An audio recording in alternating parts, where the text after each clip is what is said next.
ನಮಸ್ಕಾರ ಸ್ನೇಹಿತರೆ, ಎಲ್ಲರಿಗೂ ಕಾವೇರಿ ಕುಕಿಂಗ್ ಚಾನಲ್ಗೆ ಸ್ವಾಗತ. ಇವತ್ತಿನ ರೆಸಿಪಿ ರೀ ಬೆಂಡೆಕಾಯಿ ಕುರ್ಕುರೆ ರೀ. ಇದನ್ನು ಮಕ್ಕಳಿಗೆ ಇಷ್ಟಪಟ್ಟು ತಿಂತಾರೆ ರೀ, ಮತ್ತು ಸಂಜೆ ಟೀ ಟೈಮ್ ಒಳಗೆ ಸ್ನ್ಯಾಕ್ಸ್ ಆಗಿ ತಿನ್ಬೋದು ರೀ. ಈ ಕುರ್ಕುರೆ ಅಷ್ಟು ಕ್ರಿಸ್ಪಿಯಾಗಿರ್ತಾವೆ ರೀ ಮತ್ತು ಟೇಸ್ಟಿಯಾಗಿಯೂ ಇರ್ತಾವೆ ರೀ. ಈ ಕುರ್ಕುರೆ ಹೆಂಗೆ ಮಾಡೋದಂತ ನೋಡೋಣ ಬರ್ರಿ. ಇಲ್ಲಿ ನಾನು 1/4 kg ಅರ್ಧ ಬೆಂಡೆಕಾಯಿ ತೊಗೊಂಡಿನಿ ರೀ. ಎಳೆಯವ ಬೆಂಡೆಕಾಯಿ ತೊಗೊಂಡಿನಿ ನೋಡಿರಿ. ಇವನ್ನ ಸ್ವಲ್ಪ ಕ್ಲೀನಾಗಿ ತೊಳ್ಕೊಂಡಿನಿ ರೀ. ತೊಳ್ಕೊಂಡು ಒಂದು ಸ್ವಲ್ಪ ಆಹಾರ ಬಿಟ್ಟು ಆಮೇಲೆ ಒಂದು ಒಣ ಅರಿವಿಲೆ ಒರೆಸಿಟ್ಕೊಂಡಿನಿ ರೀ. ನೀರಿನ ಅಂಶ ಇರಬಾರ್ದು ರೀ. ಈಗ ಇದ್ರದ್ದು ತುದಿ ಎಲ್ಲ ಕಟ್ ಮಾಡಿ ಇಟ್ಕೊತೀನಿ ರೀ. ಎಲ್ಲದ್ರದ್ದು ಈ ಥರ ಕಟ್ ಮಾಡಿ ಇಟ್ಕೊಂಡಿನಿ ನೋಡ್ರಿ. ಈಗ ಇವನ್ನ ಮಧ್ಯ ಈ ಥರ ಸೀಳ್ಕೋತೀನಿ ರೀ.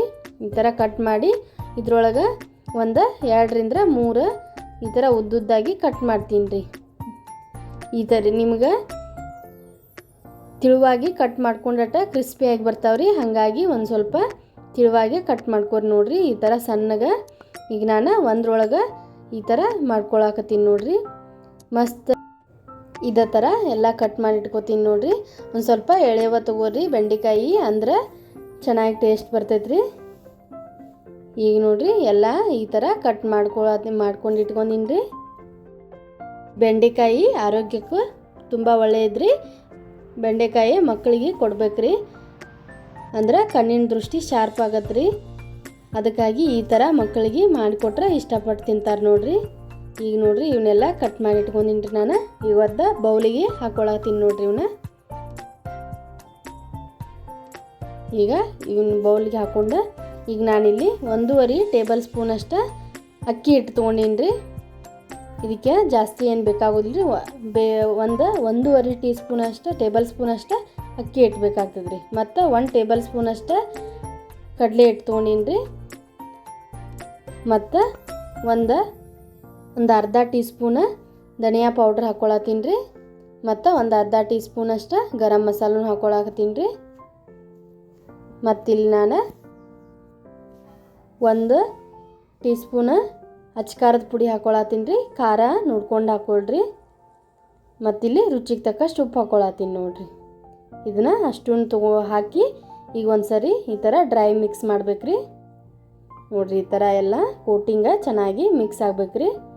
ಇದು ಬೆಂಡೆಕಾಯಿ ಒಳಗೆ ನೀರಿನ ಅಂಶ ಇರತ್ತೆ ರೀ. ಹಾಗಾಗಿ ಫಸ್ಟಿಗೆ ನೀರು ಹಾಕೋಬಾರ್ದ್ರಿ. ಒಂದು ಸ್ವಲ್ಪ 1-2 ಟೇಬಲ್ ಸ್ಪೂನ್ ಅಷ್ಟು ನೀರು ಹಾಕ್ಕೊಳತ್ತೀನಿ ನೋಡ್ರಿ. ಒಂದು ಸ್ವಲ್ಪ ಹಾಕ್ಕೊಂಡು ಈ ಥರ ಮಿಕ್ಸ್ ಮಾಡ್ಕೋಬೇಕ್ರಿ. ಇಲ್ಲಾಂದ್ರೆ ಭಾಳ ತಿಳುವಾಗಿಬಿಡ್ತೈತ್ರಿ. ಅವಾಗ ಕೋಟಿಂಗ ಸರಿಯಾಗಿ ಅಂಟ್ಕೊಳಂಗಿಲ್ಲ ರೀ ಬೆಂಡೆಕಾಯಿಗೆ. ಹಾಗಾಗಿ ಸ್ವಲ್ಪ ನೀರು ಹಾಕ್ಕೊಂಡು ಈ ಥರ 1-2 ಟೇಬಲ್ ಸ್ಪೂನ್ ಆದ್ರೆ ಸಾಕಾಗ್ತೈತ್ರಿ ನೀರು. ನಾನು ಇಷ್ಟು ಹಾಕ್ಕೊಂಡು ಇದನ್ನ ಮಿಕ್ಸ್ ಮಾಡಿಟ್ಕೋತೀನಿ ನೋಡ್ರಿ. ಈ ಥರ ಮಾಡಿಟ್ಕೊಂಡಿನಿ ರೀ.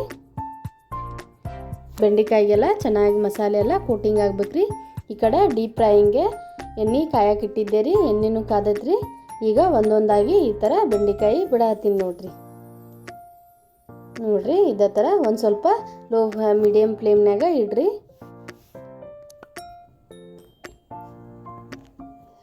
ಸಾಯಂಕಾಲ ಚಹಾ ಜೊತೆ ತಿನ್ನಾಕ ಮಸ್ತ್ ಕಾಂಬಿನೇಷನ್ ಆಗಿರ್ತೈತ್ರಿ. ಇದು ಎಲ್ಲರೂ ಇಷ್ಟಪಟ್ಟು ತಿಂತಾರೆ ನೋಡ್ರಿ. ಇದನ್ನು ಬೇಕಂದ್ರೆ ಮಧ್ಯಾಹ್ನ ಊಟದ ಟೈಮ್ ಒಳಗೆ ಅನ್ನ ಸಾಂಬಾರು ಜೊತೆನೂ ತಿನ್ನೋಕೆ ಮಸ್ತ್ ಟೇಸ್ಟಿಯಾಗಿರ್ತಾವೆ ನೋಡ್ರಿ. ನನ್ನ ಈ ವಿಡಿಯೋ ಇಷ್ಟ ಆಗಿತ್ತಂದ್ರೆ ಪ್ಲೀಸ್ ಲೈಕ್ ಮಾಡಿರಿ, ಶೇರ್ ಮಾಡಿರಿ, ಮತ್ತು ನಿಮ್ಮ ಅನಿಸಿಕೆನ ಕಮೆಂಟ್ ಬಾಕ್ಸ್ದಾಗ ತಿಳಿಸ್ರಿ. ನೋಡ್ರಿ ಈಗ ಅಷ್ಟೂ ಹಾಕ್ಕೊಂಡಿನಿ ನಾನು. ಒಂದು ಸ್ವಲ್ಪ ಗುಳ್ಳಿ ಕಡಿಮೆ ಆಗಲ್ರಿ. ಆಮೇಲೆ ಇದನ್ನೊಂದು ಸ್ವಲ್ಪ ಹೊಳ್ಸ್ಕೋಬೇಕು ನೋಡ್ರಿ. ಈ ಥರ ಬಬಲ್ಸ್ ಬರತ್ತಾವಲ್ರಿ. ಮತ್ತು ನನ್ನ ಚಾನಲ್ನ ಯಾರು ಹೊಸದಾಗಿ ನೋಡತ್ತೀರಿ ಪ್ಲೀಸ್ ಸಬ್ಸ್ಕ್ರೈಬ್ ಮಾಡ್ಕೊಳ್ರಿ, ಸಪೋರ್ಟ್ ಮಾಡಿರಿ. ಈಗ ಒಂದು ಸ್ವಲ್ಪ ಗುಳ್ಳಿ ಕಡಿಮೆ ಆಗ್ಯಾವ್ರಿ. ಈಗ ಇವನ್ನ ಹೊಳ್ಸಿ ಹಾಕೋತೀನಿ ನೋಡ್ರಿ. ಈ ಥರ ಹೊಳಸಿ ಹಾಕೊಳಕತ್ತೀನಿ ರೀ. ಇವಾಗ ಕ್ರಿಸ್ಪಿ ಆಗುವವರೆಗೂ ಎಣ್ಣೆ ಒಳಗೆ ಫ್ರೈ ಮಾಡ್ಬೇಕು ನೋಡ್ರಿ. ಎಷ್ಟು ಚೆನ್ನಾಗಿ ಬಂತಾವಂಥೇಳಿ. ಈಗ ಇವು ರೆಡಿ ಆಗ್ಯಾವ್ರಿ, ಕ್ರಿಸ್ಪಿಯಾಗಿ ಬಂದವು. ನಾನು ಒಂದು ಪ್ಲೇಟಿಗೆ ತೆಗೆದಿಟ್ಕೋತೀನಿ ರೀ. ಇದೇ ಥರ ಅಷ್ಟು ಮಾಡಿಟ್ಕೋತೀನಿ ರೀ. ಈಗ ನಮ್ಮ ಬೆಂಡೆಕಾಯಿ ಕುರ್ಕುರಿ ರೆಡಿ ಆಗ್ಯಾವ ನೋಡ್ರಿ. ಮಸ್ತ್ ಕ್ರಿಸ್ಪಿಯಾಗಿ ಬಂದವ್ರಿ ಮತ್ತು ಟೇಸ್ಟಿಯಾಗಿಯೂ ಇರ್ತಾವೆ ನೋಡ್ರಿ. ಎಷ್ಟು ಚೆನ್ನಾಗಿ ಬಂದಾವಂತೇಳಿ ಮಕ್ಕಳು ಇಷ್ಟಪಟ್ಟು ತಿಂತಾರೆ ರೀ. ಈ ಥರ ಮನೆಯಲ್ಲೇ ಕುರ್ಕುರೆ ಮಾಡಿಕೊಡ್ರಿ.